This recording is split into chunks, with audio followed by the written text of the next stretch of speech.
नमस्कार दोस्तों। जय सनातन, जय गौ माता, भारत माता की जय। आजकल हमारा देश बिल्कुल राममय हो चला है,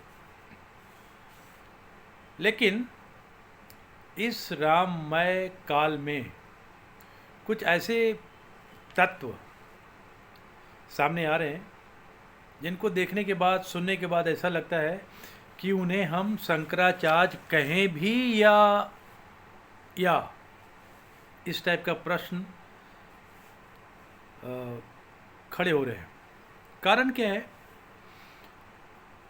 शंकराचार्य के बारे में जब हमारे दिमाग में बात आती है तो ऐसा लगता है कि सनातन के सबसे बड़े धर्माचार्य हैं भी। शंकराचार्य कौन थे? शास्त्रास्त्र पे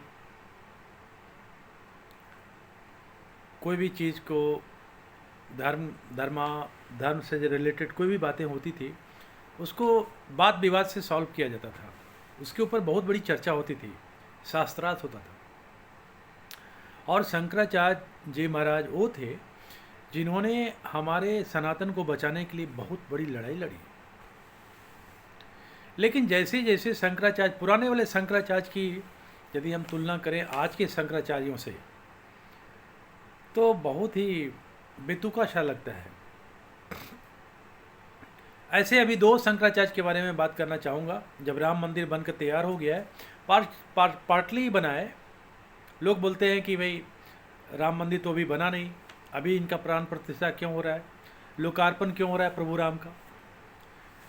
तो इन्हीं मुद्दों पे चार शंकराचार्यों में से दो शंकराचार्य की बात एकदम मुखर होकर बाहर आई है, और उनकी बातों को सुनने के बाद ऐसा लगता है कि ये शंकराचार्य नहीं, कोई गली छाप जो होता है ना, मंदिर का रखवाला टाइप का, बदमाश टाइप का जो स्टेटमेंट देता है, उस टाइप का स्टेटमेंट दे रहा है। अंदर से there is a kind of belligerence, a kind of hatred against Narendra Modi of course particular, और सनातन इन जनरल। इन दो महानुभावों का नाम है, एक है निश्चलानंद जी महाराज पुरी के, जो पुरी मठ है उसके जो शंकराचार्य हैं निश्चलानंद जी महाराज, और दूसरा है अभिमुक्तेश्वरानंद जी महाराज जोशी मठ के जो शंकराचार्य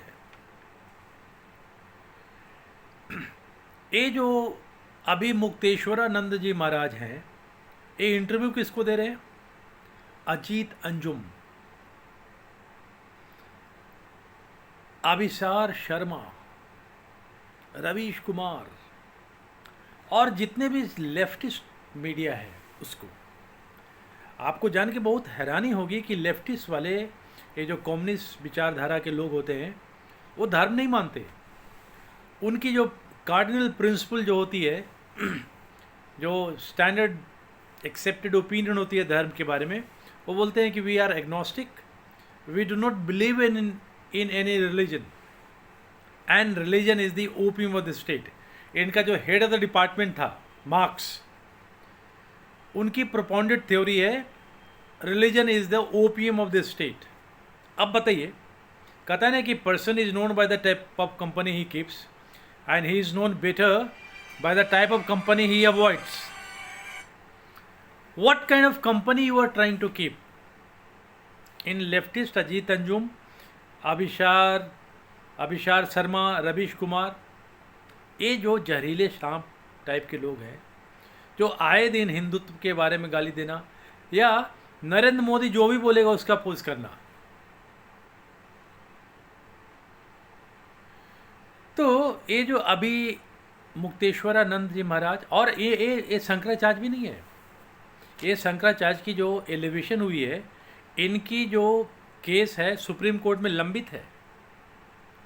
आज जब तक नॉर्मली ऐसा होता है कि you have to maintain status को, जब तक सुप्रीम कोर्ट की रूलिंग नहीं आ जाती है आप नहीं बनेंगे।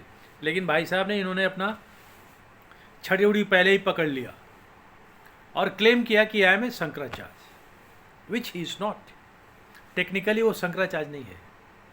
और ये निश्चलानंद जी महाराज के बारे में क्या कहना, उम्र में बुजुर्ग लगते हैं लेकिन अभी ज्ञान में बहुत अपरिपक्वता है।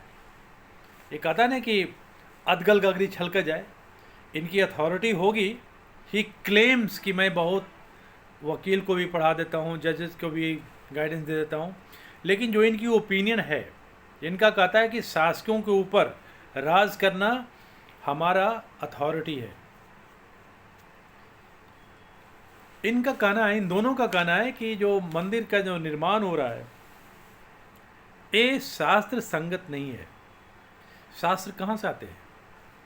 रिलीजन की उत्पत्ति कहाँ से हुई? शास्त्र तो तभी है ना जब जो पॉपुलर एक्सेप्टेंस है लोगों की, जो मान्यताएं हैं, कितने जद्दोजहद के बाद, कितनी लड़ाइयाँ लड़ने के बाद हमारे पूर्वजों ने 500 साल से पहले से लड़ाई लड़ते लड़ते आज का दिन आया है। उस नरेंद्र मोदी ने, जब याद कीजिए, जब अटल माडवाणी जी के रथ यात्रा चली थी सोमनाथ मंदिर से लेके अयोध्या तक, तो उसके सबसे बड़े सिपाही कौन थे? उसके सारथी कौन थे? आडवाणी जी के रथ के सारथी कौन थे? सारथी थे नरेंद्र मोदी। वही नरेंद्र मोदी जो उस समय चीफ मिनिस्टर भी नहीं थे। इन्होंने बहुत लंबी लंबी लड़ाइयाँ लड़ी हैं और उन लड़ाइयों को जीतने के बाद आज प्रधानमंत्री हैं। इन्होंने सनातन के लिए क्या नहीं किया? छोटे छोटे 2 टके के लोग जिनकी कोई औकात नहीं है, 5 पैसे का यूट्यूबर भी आजकल गाली देने के लिए तैयार हो जाता है नरेंद्र मोदी को। ये तो नरेंद्र मोदी की महानता है कि वो बेचारा चुप रहता है। नहीं तो ऐसे ऐसे लोगों को तो जेल में भेज देना चाहिए। ये रवीश कुमार टाइप का जिहादी टाइप का आदमी, ये अजीत अंजुम है तो बिहारी, लेकिन इसकी क्रियाकलाप एक शैतान पाकिस्तानी की तरह है और एंटी सनातन, एंटी ह्यूमनिज्म। ऐसे ऐसे लोगों को तो पब्लिक में थप्पड़ मारना चाहिए। ये तो कहिए कि सनातनियों की इतनी धैर्य और सहनशीलता है कि ऐसे ऐसे कुकर्मियों को लोग बर्दाश्त करता है। अदरवाइज सभ्य समाज में ऐसे ऐसे पापियों की कोई जगह नहीं है, न होनी चाहिए। आपको मैं याद दिलाना चाहता हूँ, हिस्टोरिकल पर्सपेक्टिव में मिसेस सोनिया गांधी भी ने कहा है कि नहीं जाऊँगी मैं। खैर ये तो क्रिश्चियन है, लेकिन she is also one of the important component of a political party, sinking political party, that is Congress party. आपको याद है ना मदर टेरेसा के बारे में? जब वो मरी थी मदर टेरेसा, तो ये मार्गरेट अल्वा और एक कौन उसमें का चीफ मिनिस्टर था, फलेरो, उसको इन्होंने भेजा था कहाँ पे? पोप के पास, विथ ए पर्सनल लेटर कि सॉरी आई कैनॉट कम, क्योंकि यहाँ पर जितने भी मदर टेरेसा नाम के जो जिहादीन आई थी, शी वॉज बेसिकली धर्म परिवर्तक। वो कोई समाज सेवा करने के लिए नहीं आई थी। अपने कालखंड में 31 साल के अंतराल में उस मदर टेरेसा ने इतने हिंदुओं को, सनातनियों को कन्वर्ट किया क्रिश्चियनिटी में, और उस क्रिश्चियनिटी में कन्वर्ट करने के बाद जब वो मरी तो बहुत ही कम समय में उसे सेंटूट दिया गया पोप के द्वारा वेटिकन में। तो जब वहाँ पे सेंटूट चल रही थी, जब उनको कोरोनेशन सेरेमनी हो रहा था, तो मिसेस गांधी ने अपने पर्सनल दूत को भेजा था। मैंने कहा ना उसमें का चीफ मिनिस्टर गोवा का शायद Faleiro and Margaret Alva, and she would had written letter that due to my ill health I cannot come. कितने दोगलापन है, कितने मिलावटी हैं इनके सोच में, इनके दृष्टिकोण में। आज हमारे भारतवर्ष में 10 साल तक तुम you are virtually prime minister, Manmohan Singh को आगे रख के तूने देश के ऊपर रूल किया, और सनातनियों से क्या मोहब्बत है उसी लेटर से पता चलता है कि आपने वहाँ पे पोप के पास अपनी रिप्रेजेंटेशन भेजी, as if you could not be there because of your ill health, but you send your emissary. लेकिन आप अयोध्या नहीं जा सकते। क्या रिस्पेक्ट है। और बेटा की क्लेम है कि आई एम ए दत्तात्रेय गोत्र के ब्राह्मण, कोट के ऊपर जनेऊ। ऐसे ऐसे नौटंकीबाज मुझे नहीं लगता कि फिल्म इंडस्ट्री में धर्मेंद्र, जितेंद्र और ये सब ये अरमान सलमान क्या नाटंकी करेंगे जो राहुल गांधी करता है। त्रिपुंड लगा के मंदिर मंदिर दौड़ता हुआ नजर आएगा। अभी 2024 आने वाला है, इन सब की भाई बहन की बबली बंटी बबली की नौटंकी आप देख लेना कैसे दौड़ेंगे। और वैसे ही मूर्ख हमारा हिंदुस्तानी है, इसके ऊपर विश्वास कर लेता है, वोट देता है। अरे मूर्खों, क्यों इनके पीछे समय बर्बाद करते हो?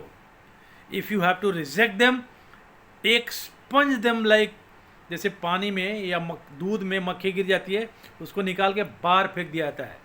These buggers should be thrown like that. अब मैं एक छोटा सा एग्जाम्पल देता हूँ। यही निश्चलानंद जी महाराज और अभी मुक्तेश्वरानंद जी महाराज, जो आजकल लंबी लंबी बातें फेंक रहे हैं मार्केट में कि आधे अधूरे मंदिर है, नहीं बनना चाहिए। आपकी हिस्ट्री की नॉलेज तो है नहीं, तो शास्त्र की नॉलेज क्या होगी भाई? मुझे तो डाउट होता है कि आपके पास कोई शास्त्र का भी नॉलेज है।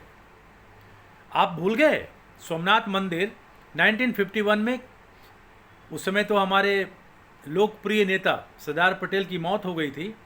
उस कालखंड को नहीं देख पाए, वो बनते हुए नहीं देख पाए। उनके आधे अधूरे कामों को के मुंशी ने किया था। केवल गर्भगृह ही बना था और 1951 में ही उसको लोकार्पण कर दिया गया था। बाकी लेकिन जबकि पूरी मंदिर बन के तैयार हुई थी 1956 तक, 60 तक बनते रही, क्योंकि मंदिर में बहुत सारे काम होते हैं करने के लिए। लोगों को नरेंद्र मोदी जी ने प्रॉमिस किया था कि मैं आपको कोर्ट से बैटल जीत के, उन्होंने रास्ता प्रशस्त किया हम हिंदुस्तानियों के लिए। हिंदुस्तानी तो नहीं बोलूँगा क्योंकि इसमें बहुत सारे सनातन के रूप में बहुत सारे विधर्मी लोग भी छुपे हुए हैं। लेकिन जब वो समय आ गया, वो कल इलेक्शन में तो जाएंगे तो क्या बोलेंगे? आप ही लोग थे ना, मंदिर नहीं बनाएंगे, तिथि नहीं बताएंगे, आप लोग टोंट मारते थे। लेकिन जब तिथि भी उन्होंने बताया और तिथि का इनॉग्रल का डेट भी दिया, तो इनके पेट में मरोड़ हो रहा है। कितनी बड़ी दोगलापंदी है ना। तो ऐसे ऐसे छद्म हिंदुओं से लोगों को होशियार रहने की ज़रूरत है। और मैं तो कहूँगा कि इन लोगों को पहली फुर्सत में मौका मिलते ही इन लोगों को बहिष्कार करना चाहिए। ये हिंदू नहीं है, ना तो ये हिंदू हैं और ना ही सच्चे इंसान हैं। ये सब पॉलिटिक्स में राजनीति के कीड़े हैं, जो कि धर्म के नाम पे पॉलिटिक्स करना जानते हैं। आपको याद है ना, हम लोग उस सदी के लोग हैं जो अपने कालखंड में जीवन के सबसे बड़े त्रासदी कोरोना, कितनी बड़ी महामारी थी, उसको हमने देखा। और उसके महानायक कौन निकले? नरेंद्र मोदी। ताली थाली, कैसे प्रिकॉशन लेनी है, कैसे सब्र करना है। 3-3 साल तक घर में बैठ के भी इन्होंने जिस तरह से अपने भारत को आगे निकाला, पूरी दुनिया इसका गवाह है।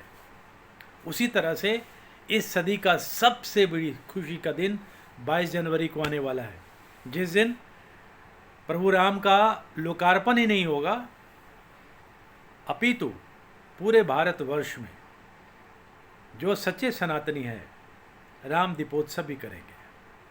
है ना एक अच्छी बात? और ऐसे पुण्य क्षण को भी इन चंडालों ने विग्रह करने का सोच रखा है। मुझे ऐसा उम्मीद है कि जो भी सनातनी हैं ऐसे काल नेमियों से बचेंगे, इनकी बातों में नहीं आएंगे और इनके सच्चे रंग को पहचानेंगे और इनको वक्त आने पे सही जगह पे ठिकाने लगाएंगे इलेक्शन में हरा के, ताकि कभी भी भारत के मानचित्र पे दोबारा न उभरे और भारत की दुर्दशा और बद से बदतर करने में कोई कोर कसर नहीं छोड़ेंगे यदि ये पावर में आ गए तो। मैं आपसे फिर उम्मीद करता हूँ कि अगले वीडियो तक आपसे विदा लूँ, यही कह के जय गौ माता, जय सनातन, भारत माता की जय। धन्यवाद।